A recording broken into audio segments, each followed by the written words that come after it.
ایک بیٹے نے اپنے فقیہ والد سے کہا کہ ان واعظوں کی دلاویز باتوں کا مجھ پر کوئی اثر نہیں ہوتا، کیونکہ وہ جو کہتے ہیں اس پر خود عمل نہیں کرتے۔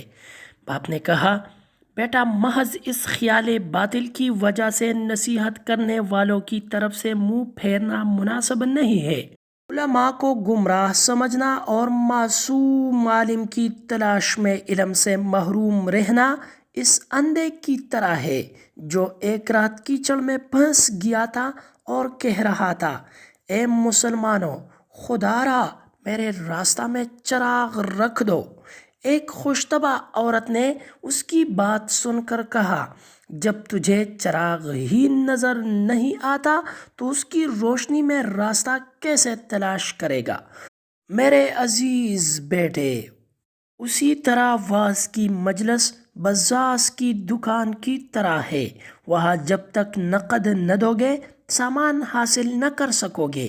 یعنی مجلس واعظ میں جب تک عقیدت سے نہ آؤ گے سعادت نہیں پاؤ گے۔ عالم کی بات دل سے سنو، اگرچہ اس کا عمل اس کے قول کی مانند نہ ہو۔